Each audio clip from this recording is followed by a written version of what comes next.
नमस्कार। आज हम मेनोरेजिया के विषय में चर्चा करेंगे। इसमें महिलाओं को प्रोफ्यूज कोपियस ब्लीडिंग रहती है। इसमें महिलाओं का जो साइकिल का जो ड्यूरेशन है वो नॉर्मल हो सकती है, लेकिन पीरियड नॉर्मली जितने दिन तक उनके चलते थे इससे ज्यादा दिनों तक उनकी ब्लीडिंग रहेगी और ज्यादा प्रोफ्यूज मात्रा में उनको ब्लीडिंग होगी। इसमें प्रोफ्यूज और प्रोट्रैक्टेड ब्लीडिंग के साथ साथ आपको वीकनेस रहेगी। वीकनेस के साथ साथ थकान, चक्कर का आना, लोअर बैक एक और जो निचला पेट है जिसको हम पेड़ू बोलते हैं, इस जगह पे आपको दर्द हो सकती है। ये तमाम एसोसिएटिंग सिम्टम प्राइमरी सिम्टम के साथ आपको देखने को मिलेंगे। अब बात करते हैं कि ये जो प्रॉब्लम है ये क्यों होती है। तो इसमें बहुत से रीजंस देखने को मिलते हैं। कुछ लोकल कारण हो सकते हैं, कुछ कॉन्स्टिट्यूशनल और सिस्टेमिक रीजंस हो सकते हैं। लोकल रीजंस में हम देखते हैं कि जैसे यूट्रस या गर्भाशय में रसोली का बनना, एंडोमेट्रियोसिस के कारण या फिर ओवरी में सिस्ट बनने के कारण आपको ये अत्यधिक मात्रा में ब्लीडिंग का होना ये हो सकती है। और साथ के साथ रिपीटेड एबॉर्शन, बार बार एबॉर्शन का होना, गर्भपात का होना और साथ के साथ फ्रीक्वेंट प्रेगनेंसीज, ये कुछ कारण रह सकते हैं। इसके साथ हाइपरटेंशन के कारण, प्रोलॉन्ग्ड ब्रेस्ट फीडिंग अगर है तो इसके कारण भी आपको ये प्रॉब्लम हो सकती है। इनिशियल हाइपरथायरॉयडिज्म जब आपको शुरू हो रहा होता है तो तब भी आपको प्रोलॉन्ग्ड प्रोफ्यूज ब्लीडिंग देखने को मिलेगी। कॉन्ट्रासेप्टिव पिल्स का या फिर डिवाइस का ज़्यादा use, prolonged estrogen therapy, anaemia या फिर स्ट्रेस या कोई सेप्सिस या फिर इन्फेक्शन के कारण आपको यह प्रोलॉन्ग्ड ब्लीडिंग मेंसेस के रूप में देखने को मिल सकती है। अब बात करते हैं कि इसमें होम्योपैथिक मैनेजमेंट किस तरह का रहता है। तो सबसे पहले हम बात करेंगे कि कोई महिला है जिसको एबॉर्शन के बाद या फिर डिलीवरी के बाद प्रोफ्यूज ब्लीडिंग होती हो और प्रोट्रैक्टेड ब्लीडिंग होती हो, तो वो एपिस या फिर सिम्सिफ्यूगा या फिर सेवाइना को यूज कर सकते हैं। इन तीनों मेडिसिन में जो मेडिसिन उनको ज़्यादा सूट करेगी सिम्टोमेटिकली, तो उस मेडिसिन को आप रेफर कर सकते हैं।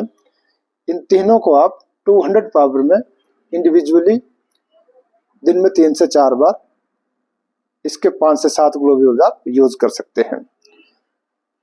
अगली कंडीशन बनती है कि अगर आपको प्रोफ्यूज ब्लीडिंग, नॉजिएटिंग फीलिंग के साथ या फिर आपको ऐसा लगता है कि आपको चक्कर आ सकते हैं, वॉमिटिंग की स्थिति बनती है, तो उसमें आप इपिकैक को यूज कर सकते हैं। इपिकैक को आपने 200 पावर में इसके 4 से 5 ग्लोब्यूल्स दिन में 3 से 4 बार यूज करने हैं। अगली स्थिति है कि अगर आपको प्रोलॉन्ग्ड ग्रीफ के बाद या फिर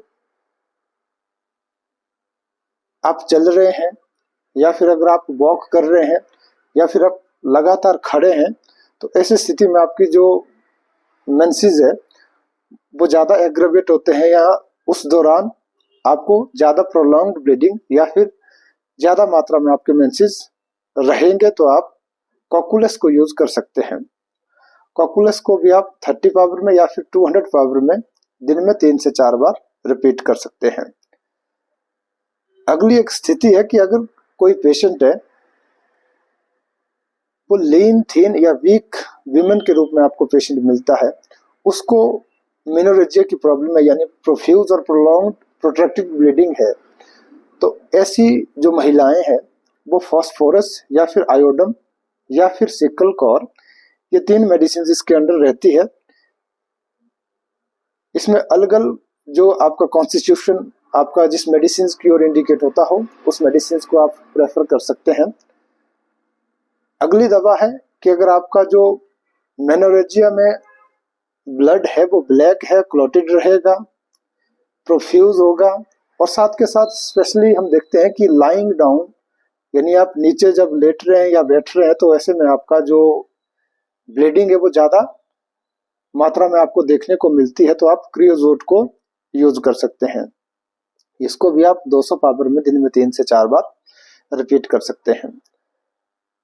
अगली एक स्थिति ऐसी अगर आपको देखने को मिलेगी कि कोई यंग फीमेल है जिसमें प्लेथोरिक वुमेन आपको देखने को मिले, या प्लेथोरिक यंग फीमेल है, यानी इसमें जो हेल्दी है, रोबस्ट है, दिखने में एकदम आपको हेल्दी लगेगी, लेकिन उसमें अगर इस तरह के प्रोफ्यूज ब्लीडिंग आपको मेंसेस के रूप में देखने को मिलती है, मेनोरेजिया की उसको प्रॉब्लम है, तो आप एकोनाइट को रेफर कर सकते हैं। एकोनाइट को आपने 30 या फिर 200 पावर में इस दवा को भी आप दिन में 3 से 4 बार रिपीट कर सकते हैं। अगली एक स्थिति है कि कोई फीमेल पेशेंट है जिसको लगातार जोड़ों में दर्द या मसल्स पेन या कोई रूमेटिक हिस्ट्री है, रूमेटिज्म की प्रॉब्लम है, बार बार जोड़ों में अक्सर दर्द रहता हो, और साथ के साथ उसको मेनोरेजिया की प्रॉब्लम है, प्रोफ्यूज ब्लीडिंग की प्रॉब्लम है, तो आप आर्सेनिक को यूज कर सकते हैं। इस दवा को भी आपने 30 या फिर 200 पावर में दिन में 3 से 4 बार आप रिपीट कर सकते हैं। इन दवाओं के साथ और भी बहुत सी मेडिसिन आती है जिनको आप सिम्टम्स के आधार पे यूज कर सकते हैं। इसीलिए हम कहते हैं कि होम्योपैथी के अंदर जितनी भी दवाएं हैं वो होम्योपैथिक डॉक्टर की सलाह से ही यूज में लाएं।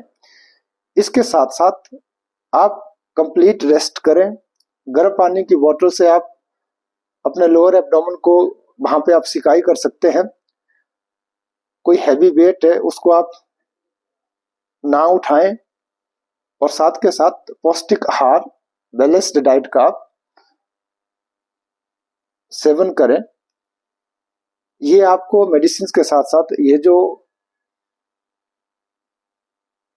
तौर तरीके हैं ये आपको मेनोरेजिया में मेडिसिन के साथ सहायक होंगे। धन्यवाद।